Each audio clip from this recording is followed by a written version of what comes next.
This is Charlotte Talks. I'm Erik Spanberg, in for Mike Collins. How do you know if you're an old school NBA fan in Charlotte? If you know this song, for starters. We love you, we love you, we represent you, Hornets.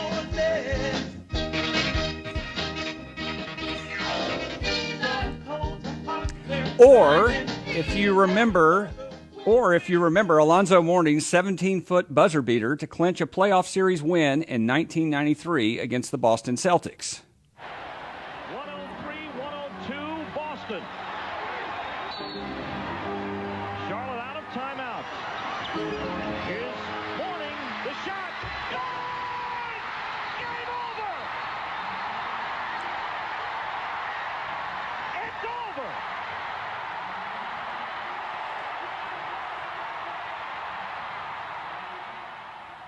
I never get that kind of applause. We're talking basketball today, and we've got three guests who know the history of the Hornets like few others. Muggsy Bogues, the franchise's career leader in steals and assists. Fred Whitfield, team president since 2006. And Erik Bonnell, the NBA beat writer at the Charlotte Observer since James Naismith was a boy. No, that's 1988. Sorry, Rick. Let's start with a little bit of context. I'm going to start with you, Rick. This is the 30th year, obviously, of NBA basketball in Charlotte. The Hornets have had quite an unusual history, even by pro sports standards. So take us back to the days of George Shinn and where this all started. You know, people just laughed at the idea that Charlotte would ever be a major league city. It would, people made fun. There was some remark by a columnist out in Phoenix before some league meetings about how the only franchise Charlotte would ever get, would have golden arches. There was the whole notion of nobody really knew what Charlotte was. They had a really hard time distinguishing it from Charleston, South Carolina, or Charleston, West Virginia, or whatever. And the irony of that is this was this incredibly vital banking center with a great airport that was just looking for something interesting to do. I mean, when you think about it, other than, Fred, you grew up in this state. I think you'll back me up on this. I mean, there was a time when, pro wrestling was a big deal here. Yeah, my mom was a big fan. Right. And two races, NASCAR races, in Concord was also a big deal. But what there was, and I'll let you know that the reason I initially moved down here was to cover ACC basketball after covering it at Syracuse. People loved basketball, and there was a lot of discretionary income and nothing to do with it. And Shinn saw that, in combination with the fact that completely independently of the NBA, that Coliseum was going to get built out there as a way to attract ACC tournaments. And George had a vision and was fearless in terms of understanding that, why not? What is there really all that much difference between Charlotte, North Carolina, and Phoenix, Arizona, or Salt Lake City, Utah, or Portland, Oregon? And not only did it accomplish something remarkable, but Fred, I think you'll back me up on this. I don't think there would ever be a Carolina Panthers had there not been an original Charlotte Hornets. Yeah, I agree. I think, as the NFL looked at expansion, they saw the success of the Hornets, leading the NBA in attendance for 9 straight years, the fandom and the community getting behind the Hornets and the success of that. And I think when Mr. Richardson went in and made his plea to try and get an NFL franchise, I think the NFL understood Charlotte is a great sports town, a great corporate community that would get behind sports, and fans that would love going out and supporting an NFL team the same way they support the Hornets. Now, Muggsy, you came to the Hornets in the expansion draft, and as most basketball fans know, you became a fan favorite in Charlotte.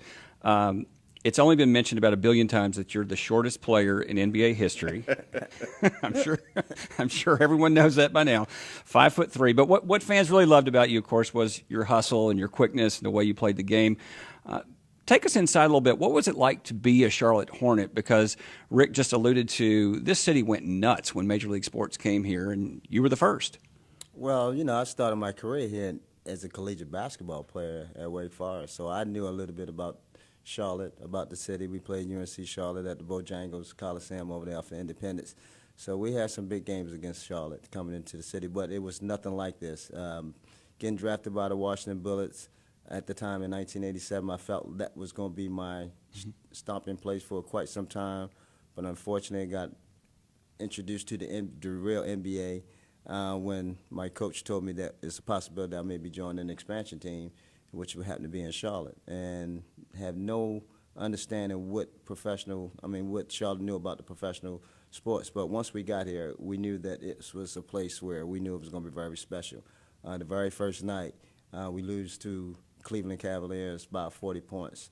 The ladies in the audience in gowns, the gentlemen in tuxedos. But at the end of the game, they all stood up and gave us a standing ovation.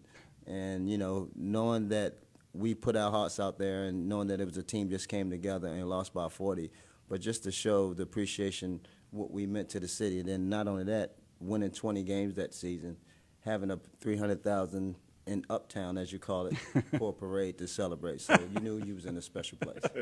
Fred, they don't cheer if you lose by 40 anymore, do they? No, they don't. I guess that changes a little bit. Fred, you've had a very interesting vantage point with this franchise because in the early days, I think you were working for Nike, but you were based in North Carolina. You were a season ticket holder, you've told me many times, so you were a frequent visitor to Tavola Road.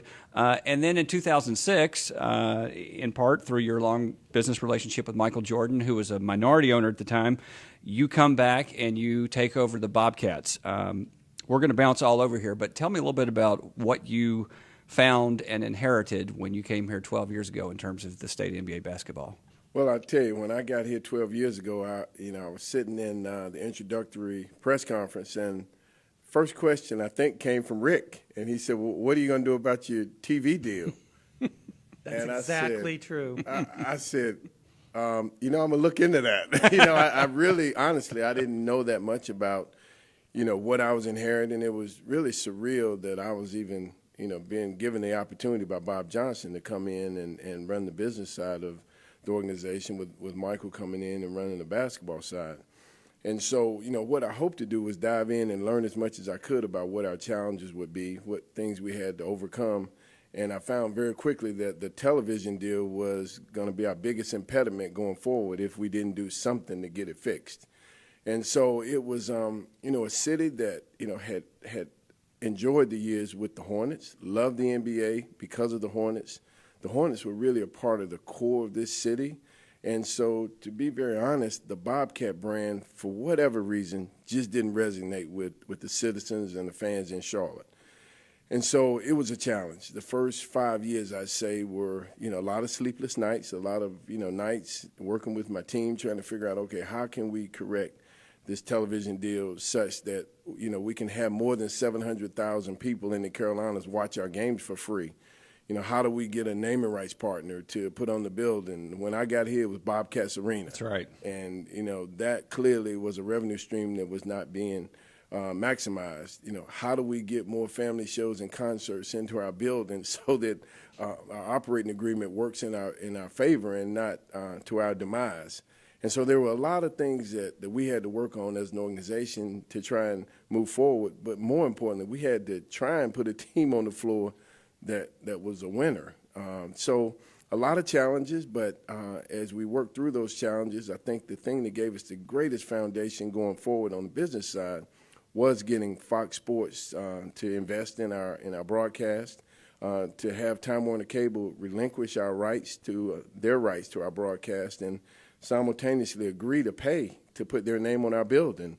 And I think that was sort of the turn for us on the business side. I think as time started to move on, the community started to, forget about the Hornets being, leaving and being taken away from them, and they, became more and more engaged. And I think, as time moved on, and I'm sure we'll talk about our transition from the Bobcats to the Hornets, things started to turn, and it's very public. Both of you written about us, losing $30 million a year back in those days in 2005, 2006. And we had a deep, deep hole to dig our way out of. But fortunately, this community has supported us and really helped us on the business side be able to move in the right direction. And what we've tried to do is focus on getting what we call on the business side 50-win ready. And that really has nothing to do with, the basketball team as much as it has to do with us on the business side, making sure that when we do have a product on the floor that wins 50 games, we're maximizing every potential revenue opportunity. We fix the things that we can control, the fan experience, making sure it's a family environment that's open and inclusive to everybody in the community. The music touches everybody. Our customer service is at the highest level. Our F&B is where it needs to be. But those are the things we can control, and if we get all those things right and in line and we get a product on the floor that wins 50 games, we'll be sold out every night and maximize it every revenue stream that we possibly can. F&B, by the way, is food and beverage, so concession stands very important to all of us. That was the voice of Fred Whitfield. He's the Charlotte Hornets president. We also have Rick Bonnell, who has covered the team from its inception, and a guy named Muggsy Bogues. You may be familiar with his work as one of the Charlotte Hornets' early stars. Fred, you were talking a little bit about kind of winning the community back. I wanted to see what each of you think about when you go back to that 364-game sellout streak, I guess the first 9 years or so of the franchise. We heard the clip of Alonzo's playoff shot. Other than that moment, what stands out for each of you in terms of the original Hornets? Well, for me, it's awesome to see that we was able to regain a franchise back in the city of Charlotte, because people don't understand how difficult it is when a franchise leaves a small market like Charlotte. And when they left in 2002, and when I was part of that campaign to try to lure that team back to Charlotte, and when we was able to get it back in 2004, it lets you know how important and how success it was here during those early days. So as Fred alluded to earlier, it was a centerpiece, a cornerstone of this, this not only Charlotte but the region. And it was beloved. So it really, just grateful to see the name back and to see the support and see everybody really come back into the fold, because, it was like the old went out and we weren't able to embrace the old with the new. And I think everything is starting to come back together in the connection. So I'm so pleased with Fred and his team have done, because it has been, he said sleepless nights, but to see where it is today, and here we are celebrating the 30th anniversary. And like I always say, time has wings, and to be here today and to be celebrated in this light is such a treat for me. Fred, when you think back to when you were a fan, even though you were working in the industry, but when you were going more as a fan, what stands out in terms of the old Hive and what you saw there? The thing that stands out the most to me were the players. I was, a Nike employee, and I was managing all of our NBA players in Eastern Conference, but I was based here in Charlotte. And so not only did I go to the games as a season ticket holder, but I was in their locker room every night. And you're talking about a great group of guys that loved not only Charlotte, the game of basketball, but they loved each other. They were all connected at the hip. They all enjoyed going out and doing great things in the community. I think that's what really made this team and this franchise very special. And that's part of the equity that they build out in the community that we're trying to actually take and steal some of that equity to try and move this organization forward in 2018. So when I think back about the fans and how engaged they were, a lot of it had to do with what great guys were on the team and their commitment to this city. Well, we're going to do what we have to do in a basketball game often. We're going to take a timeout, and then we're going to come back. Rick Bonnell is going to tell us a little bit about his favorite memories. We're talking Hornets history, 30 years with the Charlotte Hornets. You're listening to Charlotte Talks here on WFAE.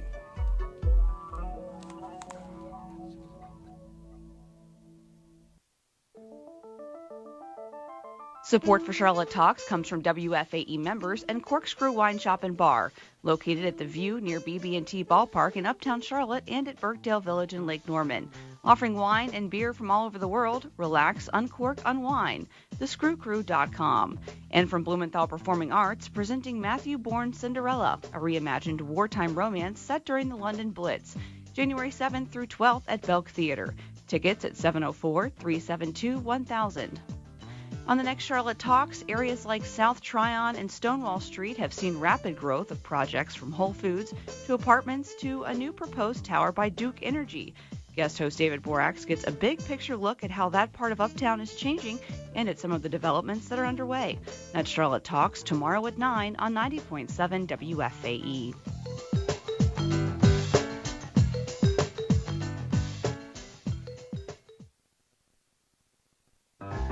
Christmas music has become less of a genre and more of a season unto itself. Radio stations play our festive favorites nonstop, and artists continue to release new holiday albums in hopes of making their days merry and bright. I'm Joshua Johnson. Who's buying holiday music these days, and why? Next time on 1A from WAMU and NPR. That's coming up at 10 following Charlotte Talks on 90.7 WFAE, Charlotte's NPR news source. Back on Charlotte Talks, I'm Erik Spanberg in for Mike Collins, and we're talking Charlotte Hornets history. And when we went to the break, we're going through some of the memories beyond Alonzo's infamous shot, or famous shot, I should say, not infamous. And we did not get to you, Rick Bonnell, and you've seen, I think, maybe not every game, but almost every game. So what stands out for you in those early years? Well, you know, we are coming up on the 30th anniversary of arguably the second most famous game in Hornets history, which is when they beat the Bulls at Christmas. It was, you know, if you remember the whole thing with Kurt Rambis tipping in a missed shot, everything going on. There are so many bizarre little stories. One of my colleagues, Brendan Marks, is doing a big oral history of that day.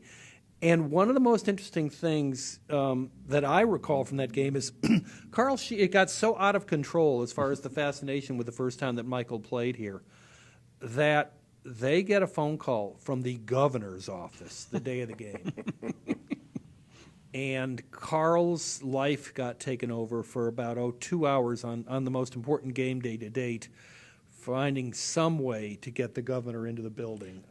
Fred, I'm sure you would like to have that kind of a problem, but that doesn't mean it wasn't a problem. I understand. The hysteria over that game was just wild, and my personal favorite story from that day is, you know, like I said, it was the first time that Jordan was playing here.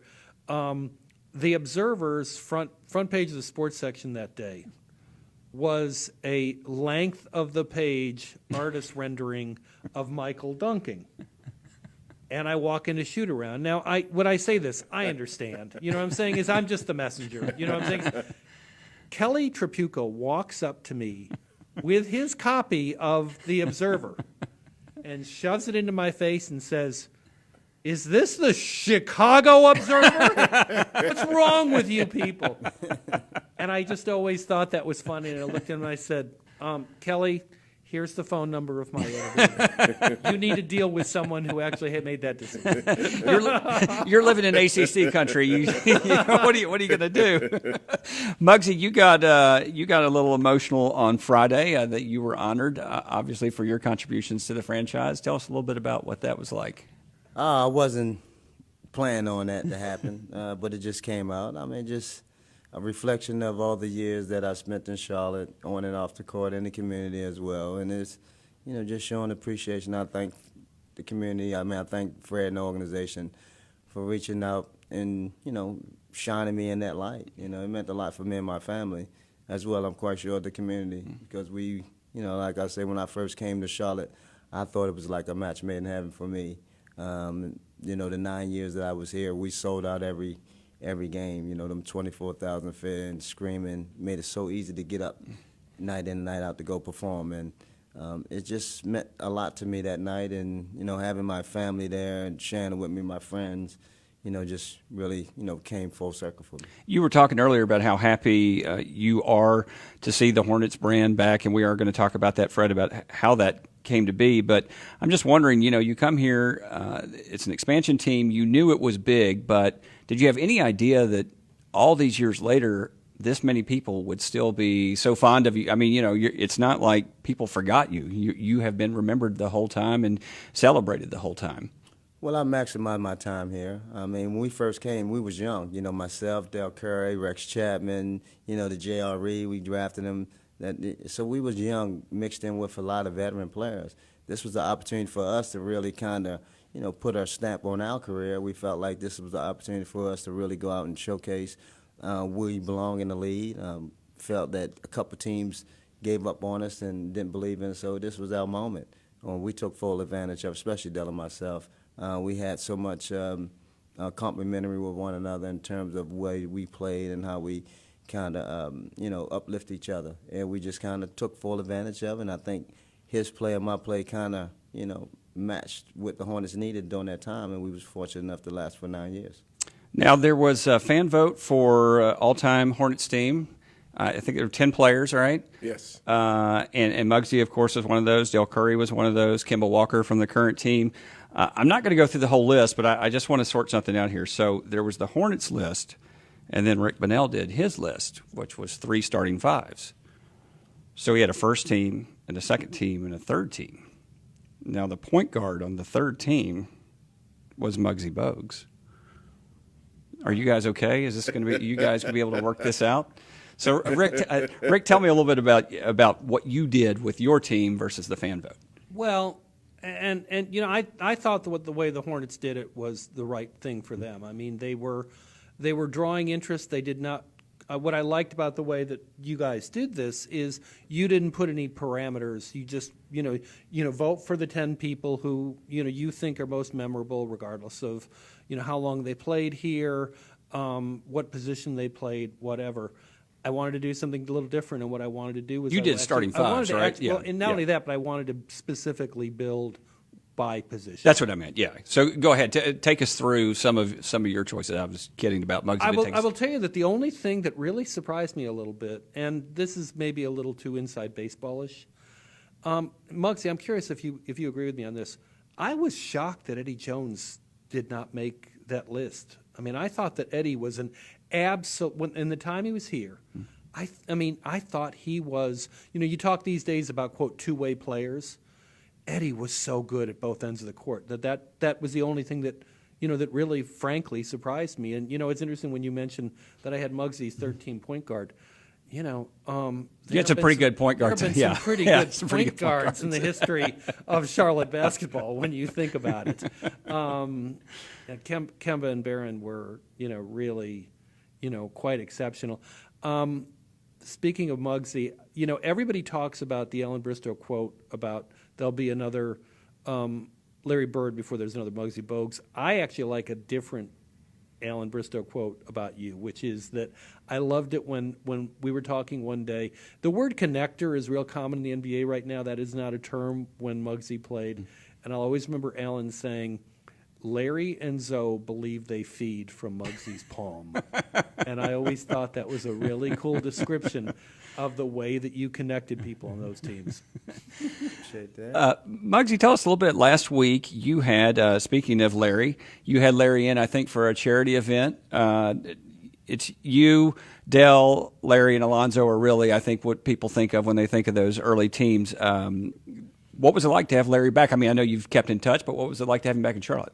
Oh, it's always good to see, Larry and LJ and all the guys when we come in connection with one another. This was the opportunity that we had in terms of what my foundation is doing and what we're trying to do and trying to raise money and bring that type of connection back to Charlotte. And he had a time in his schedule where he was able to come down and take part of it. We was over at the Unknown Brewery. Had a lot of fans that came out and showed a lot of support. It was good just to see him back in Charlotte, to see him, doing the things that he's doing with New York Knicks. But hopefully we have another opportunity to have him back in Charlotte, doing his night, the bobblehead night. He says that you own him in golf, by the way. Well, as long as he said. You're good with that? I'm good with that, yes. Let's talk a little bit about the current Hornets, Fred. So the team is 14-15, return to the court tomorrow night against Cleveland. Fred will gladly sell you tickets at Hornets.com. You got it. So you got Kemba Walker, we mentioned. You have a new coach this year, a new GM. I know you want to win every night, but what are the expectations realistically you think for this team the rest of the way? The expectation is to make the playoffs. I got to tell you, I didn't know what to expect when we hired Mitch Kupchak. We had an exhaustive search, GM search, and I don't even think Mitch knew how exhaustive it was until after he was hired. But what I'll say is he's been phenomenal to watch work and to work with. I watched his process that he and Buzz Peterson put together to look for the right coach, which was, again, another exhaustive search. And, I really think they got to a place of comfort with Coach Borrego and really, feeling that he could change our style of play, which is something that Mitch and Michael and Buzz all felt we need to do. Nothing obviously wrong with the way Coach Clifford likes to play. He's been very successful. He's a great coach and doing well in Orlando. But we wanted to play more up-tempo, and we felt like our team on the floor, especially, going in and looking in the draft, we needed to make sure that we drafted players that fit that style if we were going to move to that. And Coach Borrego obviously embraced that and brought a lot of history and pedigree from San Antonio, really based around player development and all those type things. So, I like where we are. Would I like to have not lost 8 out of our losses by 4 points or less? Of course, we'd like to have closed out a lot of those close games. But I think our guys are having a lot of fun out there. They seem to be enjoying this style of play. Our fans are certainly giving us a lot of positive feedback about the energy and the excitement of seeing more three-pointers. And, I'm just excited looking at the rest of the season that we'll turn the corner, we'll win a lot of these close games, and we'll continue to fight. And if we can make the playoffs this year, I think that's definitely a step in the right direction. But that is the expectation, and I know Mitch is committed to continue to look at our roster and see if there are things that maybe he can tweak to get us better as we go into the second half of the season. But I like our team. I really like our coach. I like, Mitch's philosophy, and also like the way he's worked very closely with us on the business side. When we talked about training camp, trying to expand our fan base more down in the Triangle some and doing a preseason game in Chapel Hill. Of course, he was in favor of Chapel Hill. He's an alum, by the way, if people don't know. But you know what? Next season we're going to do a preseason game out of market in another city, in North Carolina to try and continue to grow our base. And he couldn't have been more receptive to that idea when Pete Gwelly and I went to him and sat down and discussed, our plans and strategy to try and continue to grow our fan base. And so, I'm excited with where we're going. And again, certainly nothing negative against our prior coach. He was great to work with, too. But in this game, things change, and, it was probably time for a change for him and us. And I'm just thrilled that Coach Clifford was able to land right on his feet, and his staff, they all were able to go to Orlando and keep moving forward. But I like where we're headed, and I'm excited about it. That's the voice of Fred Whitfield. He's the Hornets president. We also have Muggsy Bogues with us, and Rick Bonnell from the Charlotte Observer, who covers the team and has covered the team from the beginning. Rick, what do you think of this year's Hornets team so far? I think that I find JB, as you mentioned, this is I think this is the 9th coach I've covered. I find JB, and I am very I think the word unique is vastly overused in our society. I find his perspective on coaching like nothing I've ever been around before, in the sense that his rotation is very improvisational. He is, he told me at the beginning, I remember when he told me this in the preseason, and I'm thinking, this sounds like something somebody says and doesn't necessarily does, which is that I said to him, how important is it to you to establish a firm rotation? And he said, the players decide that, I don't. And I just find it fascinating that he has 14 players on guaranteed contracts, including, by the way, a second-round point guard, and every single one of them has already played significant, meaningful minutes in multiple games. Muggsy, you would agree with me, right? That's just not the way that most, situations like this are, and I'm just kind of, it's very different. It's out of the box. I appreciate the fact that a 40-year-old rookie coach is going to be his own man. And one day I asked him, I said, what is the basis for all this? And he said, how do you mean this? I said, philosophically. I said, I'm not used to this, and can you explain it to me? And I thought the word he used was very interesting. He said, and I think this is a very Spurs way to look at life. He said, I am not going to be reactionary. He said, I'm going to scout the other team. I'm not oblivious to what they do, but at the end of the day, he said, I do not want to be a coach that is constantly reactionary to what the other guy is doing. And I found that word interesting, and I ran it past Alvin Gentry. They happened to be playing the Pelicans that day.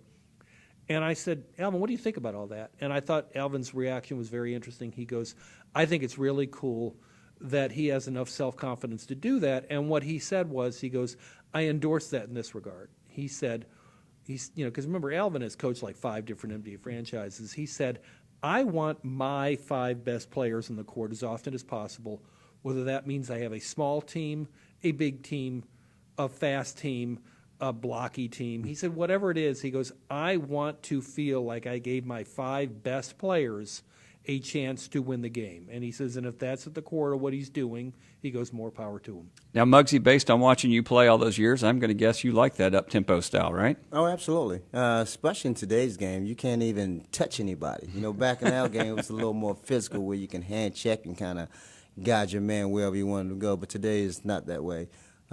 Just to touch on what Rick said, you would love a coach like JB. I mean, he really is a player's coach.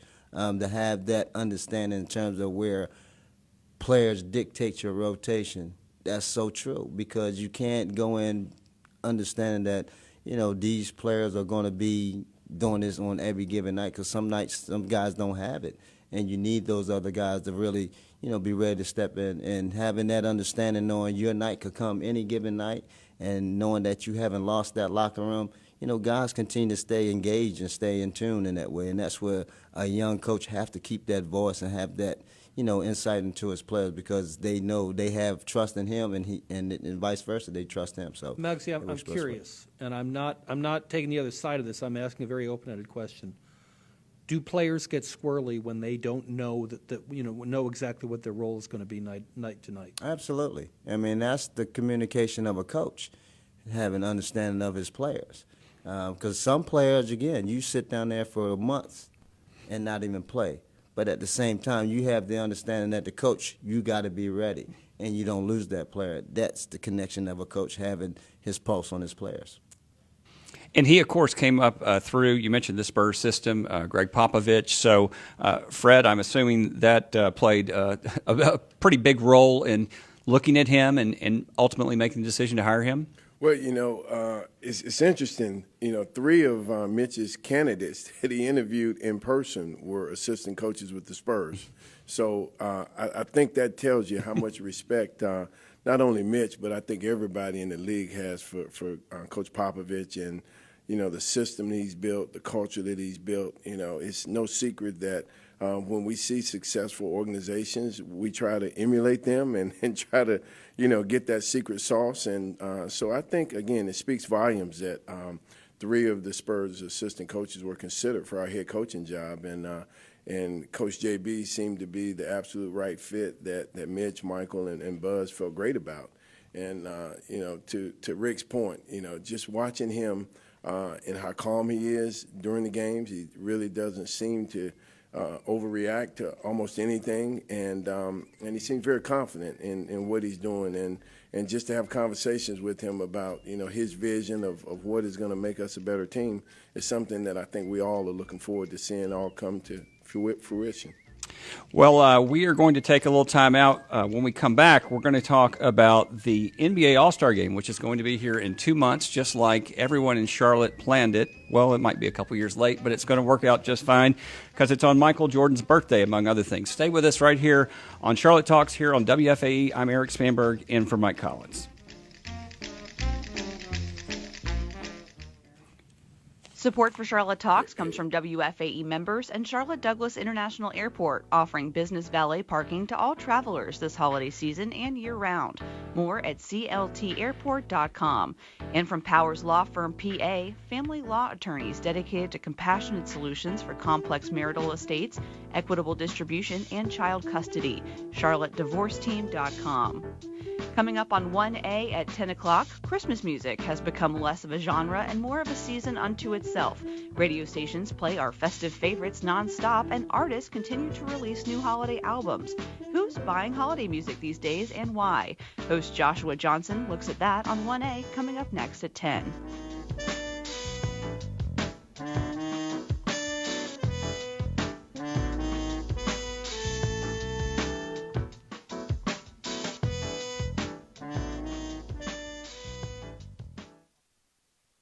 It's your world. We help you explore it. It appears that China has detained 2 Canadians in possible retaliation for Canada's arrest of a Chinese tech executive.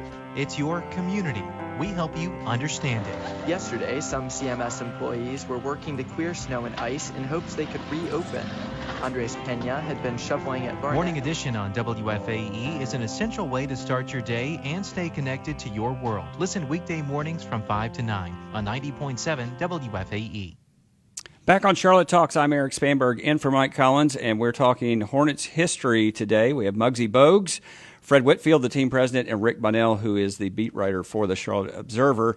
And I mentioned the All-Star game before we went to the break, but Fred made a very good point, which is this whole 30th anniversary celebration had a very circuitous path. So let's talk about that. And I'm just going to give the basics, and then I'm going to let you really explain it, Fred. But so we had the Hornets from 1988 to 2002.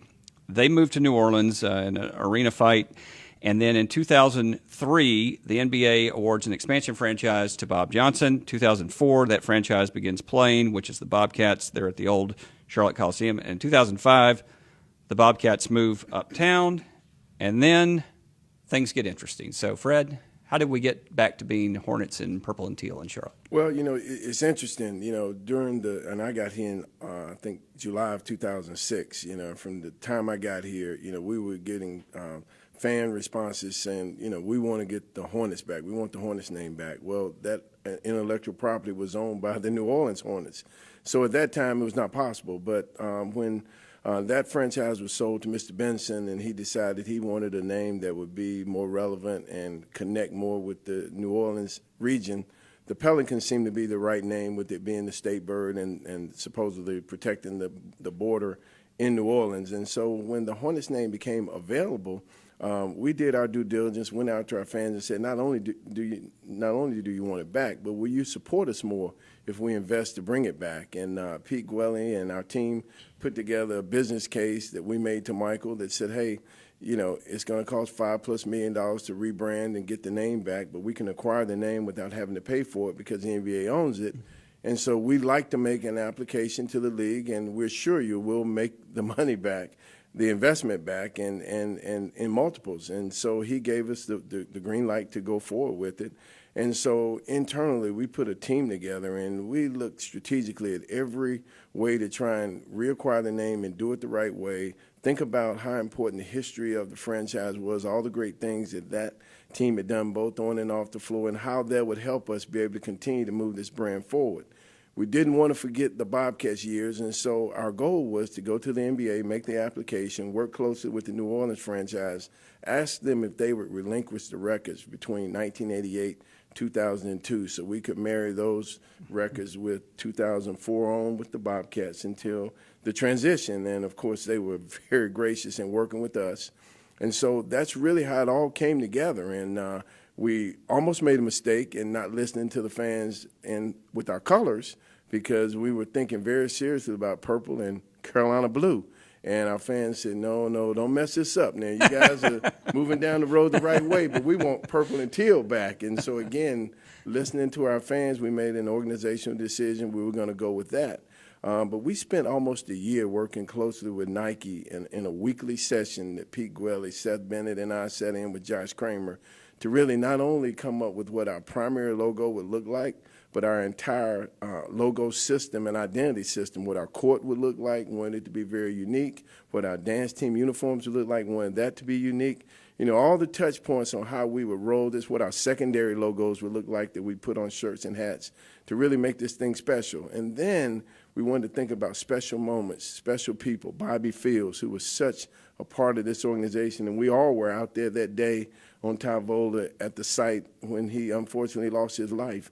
We wanted to bring his jersey back, hang it in our arena, celebrate his legacy with his family on the court, and then start to think about, wow, when we get to a magical moment like 30 years, how can we then celebrate Muggsy and Dale and Alonzo and Larry and put together a 30th anniversary team that our fans will be a part of and embrace.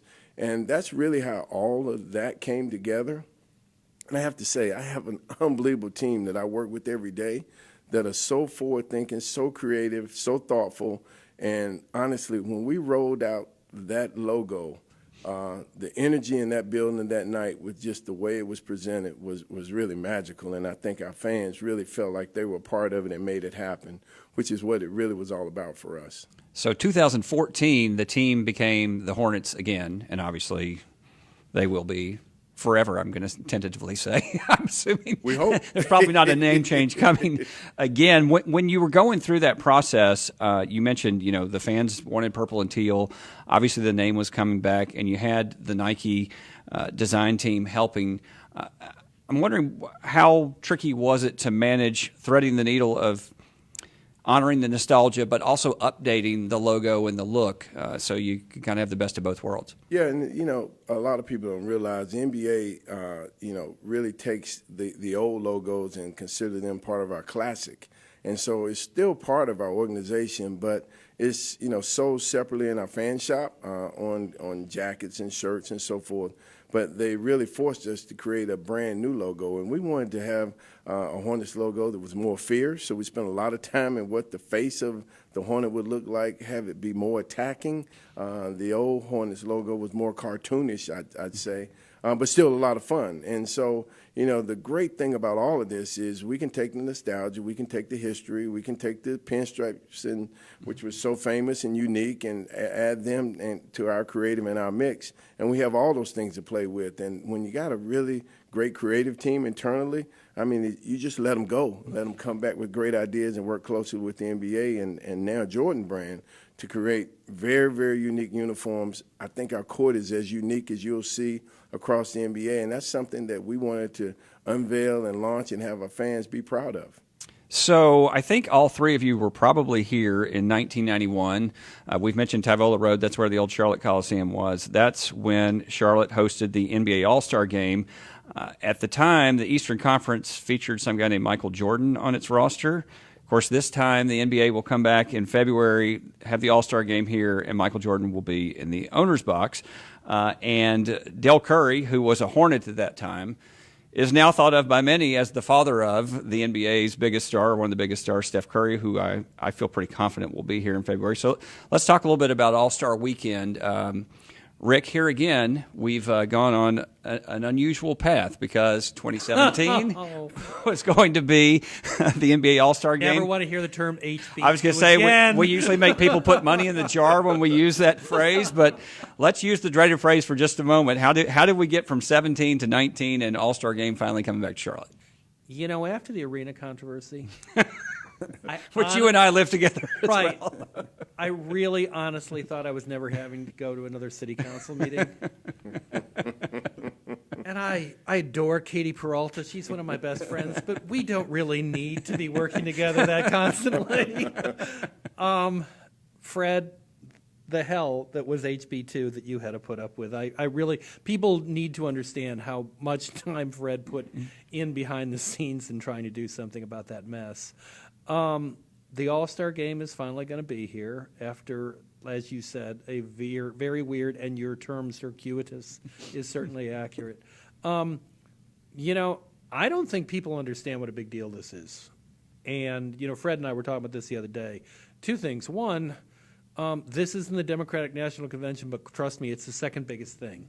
The Friday of All-Star Weekend, if you work in a bank tower, you might want to consider taking the day off. Some people from the NBA Entertainment who run these events came into our newsroom the other day to have a conference with Katie and I and some other people, and at the end of it, I thought it was valuable. At the end of them giving us all this information, she said, "Is there anything we should know that you might be able to tell us?" And I said, that thing, that blue line thing that runs past the Observer, that train? And she said, yeah. I said, you better get the word out that you don't want anybody trying to drive a car inside the 277 loop, because it is going to be exceptional. And I don't think people understand how many visitors this draws. And to speak to something that Fred said to me the other day, this is important in a vacuum, but it's also important as far as another test drive to Charlotte's ability to host these events. Absolutely. And Fred, I want you to pick up on that, but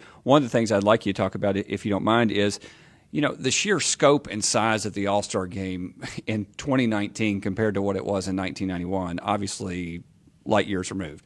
It's a whole different deal now. We're expecting $100 to $150 million economic impact for our region over a 4-day period. When you think about just how staggering that is, and really that's part-time jobs, people will be making more It's income. just from jersey sales. No, I'm kidding. We wish, but seriously, every hotel in this region is sold out. Every restaurant will be packed.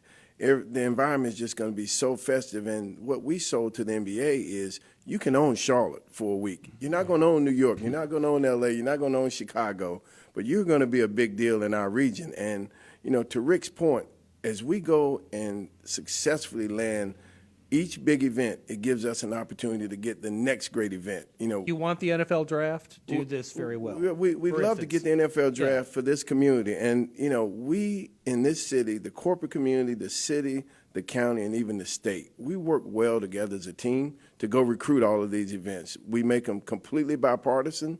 We're thrilled we hosted the Democratic National Convention in 2012. We don't think we'd have gotten the All-Star game had we not successfully done that. Had we not successfully done that, we certainly wouldn't have gotten the 2020 Republican National Convention. And so, as we, look to work with David Tepper and Tom Glick and his team, we want to work together with them and support them as they'll support us. And we all support Charlotte. Anytime we can put our city on the global stage, let people know what a great airport we have that you can literally fly in from anywhere in the world with only one stop, most places nonstop. It's a very unique environment. And when you come uptown, to Rick's point, most people won't even have to get in their car again. Once they park their car. Couldn't get in their car. Public service announcement, yes. But, as we, host that event, 3 weeks later we host the ACC men's basketball tournament. We want to do a great job hosting that so that when they award more years down the road, we certainly want to outbid my hometown of Greensboro and make sure if that tournament's coming to North Carolina, we want to have it. Only way we do that is be successful with this All-Star game. We Fred, will. the infrastructure is here.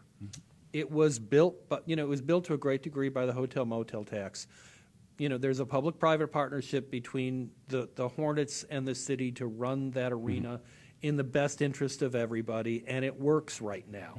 It works very well. And so the point here is being aggressive to make, not only to draw these things, but to do them well enough that people want to keep coming back. That is in the local economy's significant interest. Now, Muggsy, speaking of All-Star games, you, I think, played in the Celebrity All-Star game up in Toronto a couple years ago, right? Yes, I played in a couple of them. One in Toronto, and unfortunately, I played in one in Atlanta. And so this is one of the events that'll be here. It has musicians, it has movie stars, and of course, now you qualify on both fronts because you were in Space Jam. And Mike on Facebook, the email to listener says, Muggsy, will there ever be a Space Jam 2? Which I think there was, right? Didn't LeBron make a Space Jam? No, Oh, there's going to be. Okay, yet. I'm sorry. Okay, well, not it's yet. been Okay. Talked about. There's been talked about. Okay, so let me ask the movie star. What do you think's happening with Space Jam 2? I have no clue. You heard it here first. Yeah, it's been talked about, and I really don't know what the concept going to be. I mean, we saved the planet, so I guess we're going first. But, Once you've saved the planet once, it's kind of boring to do it again. Plus, you met Bugs Bunny. I mean, that's a pretty good week of work, right? Absolutely, absolutely. But it's going to be amazing come All-Star Weekend. And you alluded to on Friday, which was the celebrity game. It's going to take place at the Bojangles Center at 7 o'clock. But not only just that night, on Friday night at Bojangles Center, we're going to have the sophomore and the rookies over at the Spectrum Center at 9 o'clock. The Rising Stars game, Rising right? Stars is going to be, it's going to be one of the most exciting games because it's going to be a U.S. and a world type of format, how they're going to go about it. So it's going to be very exciting. And not only at that epicenter, they're going to transform that whole epicenter to fan-free destination for all the fans to come out and enjoy. It's going to be amazing. So And what? I've already told Muggsy's got Fred, this thing down. I was going to say that's an ambassador right there. He is. and I've already told Fred that if Miles Bridges is in the dunk contest, Pete Gwelly really should get fired. I hope Pete's You know listening. what? Good morning, Rick, Pete. I agree with it.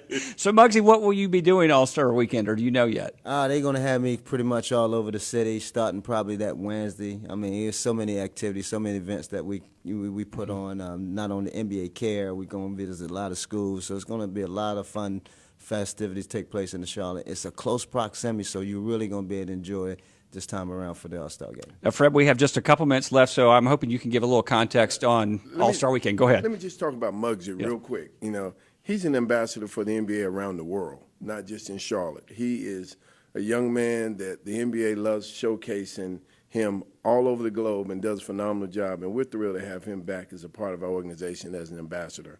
But All-Star Weekend is going to be phenomenal.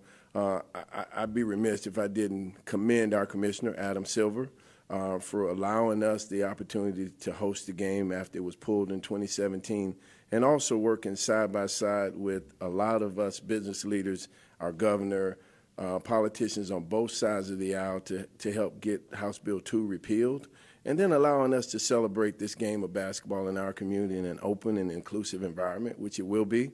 And it'll be the celebration of basketball. And, you know, All-Star Saturday night is going to be a lot of fun with the dunk contest and the three-point contest.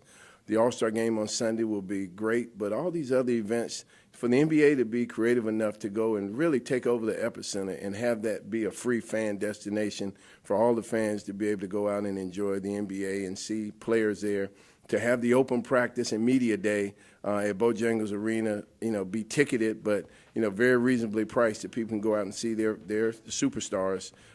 So it's going to be a week-long celebration to let's celebrate the NBA and let's celebrate Charlotte. What a great place we have to live, work, and play. Should be fun. February 15th through 17th. I hope I have those dates right. That will be the NBA All-Star Game. I want to thank Muggsy Bogues, Fred Whitfield, Rick Bonnell of the Charlotte Observer. We've been talking a little bit about Hornets history. It's the 30th year. Go out and check out the Hornets. They return to the court tomorrow night against Cleveland. Thanks so much for listening. I'm Erik Spanberg in for Mike Collins on Charlotte Talks.